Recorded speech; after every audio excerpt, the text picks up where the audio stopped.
आज सुबह करीब 5 बजे दिल्ली के इंदिरा गांधी इंटरनेशनल एयरपोर्ट की टर्मिनल 1 पर एक बड़ा हादसा हो गया। बारिश के कारण टर्मिनल की छत नीचे खड़ी गाड़ियों पर आ गिरी, जिससे कुछ लोग दब गए। जानकारी के मुताबिक दिल्ली फायर सर्विस की टीम मौके पर जरूरी कार्रवाई कर रही है। वहीं इस हादसे में अब तक एक व्यक्ति की मौत हो गई है और 8 लोगों के घायल होने की सूचना है। Today morning at 5 o'clock, a very unfortunate incident happened at Terminal 1, Delhi Airport.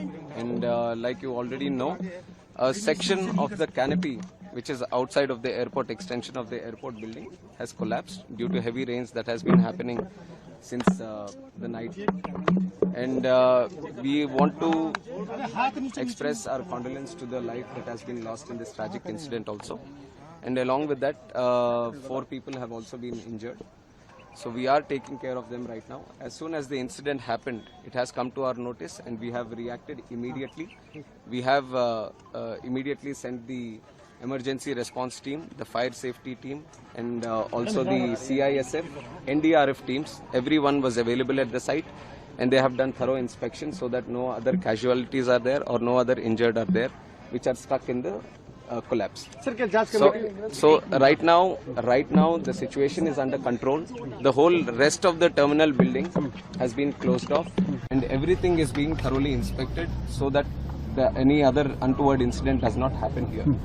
And regarding the flights that are supposed to be operating from T1, we have informed the airlines people immediately that passengers are the first priority for us also. So passengers shouldn't face any inconvenience. So till 2 o'clock, the flights have been cancelled because an immediate alternative was not able to be established here. So till 2 o'clock, the flights have been cancelled, and whatever flights have been cancelled, the passengers have been told that there will be full refunds to them. And other than that, if they want to travel in an alternative route, that is also being provided. And from 2 o'clock, whatever routes are being operated from T1 have been diverted to T2 and T3. So necessary arrangements are being made at T2 and T3 so that the passengers wouldn't face any convenience as of such. Delhi में आज सुबह से भारी बारिश हो रही है। मौसम विभाग के मुताबिक कल रात 8:30 बजे से सुबह 5:30 बजे तक सफदरजंग में 150 mm से ज्यादा और पालम एयरपोर्ट पर 93 mm बारिश हुई है। बारिश की वजह से सड़कों पर लबालब पानी भर गया है। कहीं पानी घुटनों तक है तो कहीं कमर तक। ऐसे में कुछ जगह सड़क हादसे भी हुए हैं तो कई जगह गाड़ियां फंस गई हैं। कई जगह लंबा ट्रैफिक जाम लगा हुआ है।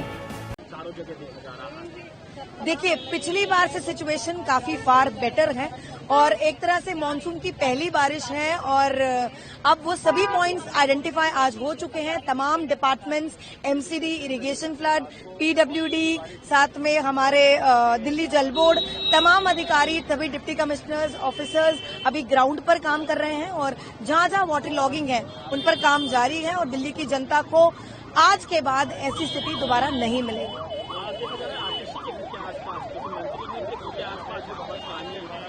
एयरपोर्ट के पास पानी भर गया, हर जगह जलमग्न दिल्ली है। लोगों को इंतजार था शायद इस बारिश में ऐसा नहीं होगा, लेकिन पहली बारिश। देखिए, पिछली बार से स्थिति काफी कंट्रोल में है, आप देख सकते हैं और जो आइडेंटिफाई आज पॉइंट्स हो जाएंगे उन पर ही काम सारे डिपार्टमेंट्स मिलकर करेंगे और इन पॉइंट्स पर पूरी कोशिश रहेगी कि दोबारा जलभराव ना हो।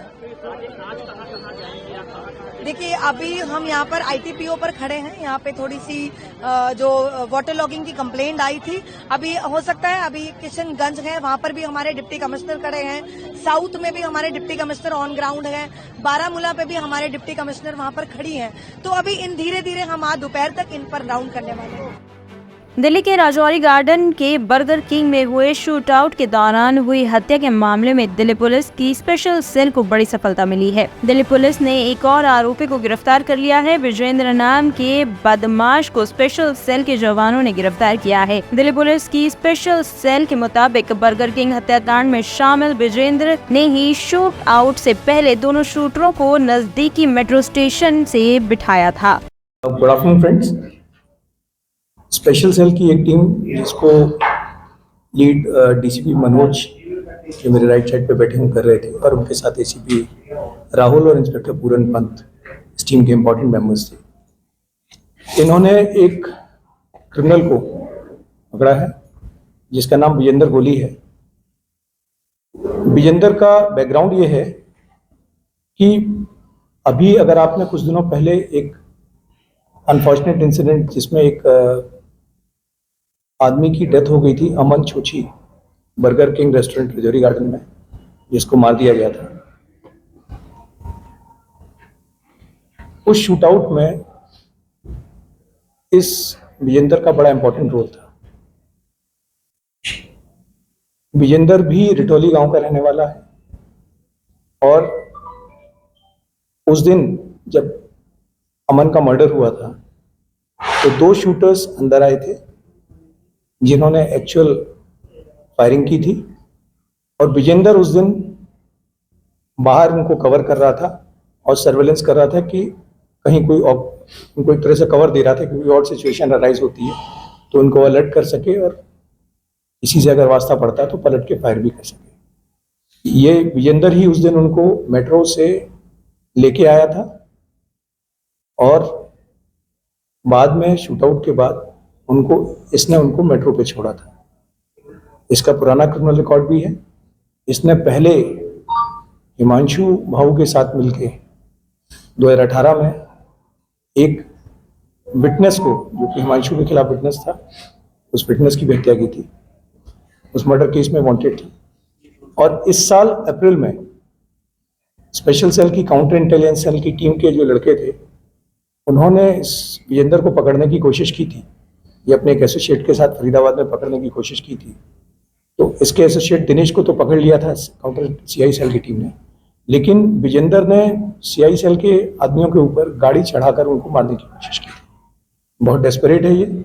और जैसा मैंने आपको पिछले 2 इंसिडेंट से बताया कि इसका पास्ट इंसिडेंट क्या है कि ये एक फिटनेस को मारने में इन्वॉल्व रहा है। इसने पुलिस वालों पे भी गाड़ी चढ़ाने की कोशिश की है, जिसमें फॉर्चुनेटली एक आदमी पकड़ा गया था कि मौके से भागते हुए इसने मारने की कोशिश की थी, पुलिस वालों पे चढ़ाने की कोशिश की थी ताकि पुलिस जो है वो इंजर्ड हो जाए और उसका साथी छूट जाए। इस तरह का अटेम्प्ट किया था। ये जैसा मैंने आपसे कहा कि रिठौली गांव का रहने वाला है, जो कि हिमांशु भाव का गांव है, और उसका जो एसोसिएट है साहिल हिमांशु का, उसके इंस्टेंस पे ये काम कर रहा था। ब्यूरो रिपोर्ट टीम तफ्तीश न्यूज़।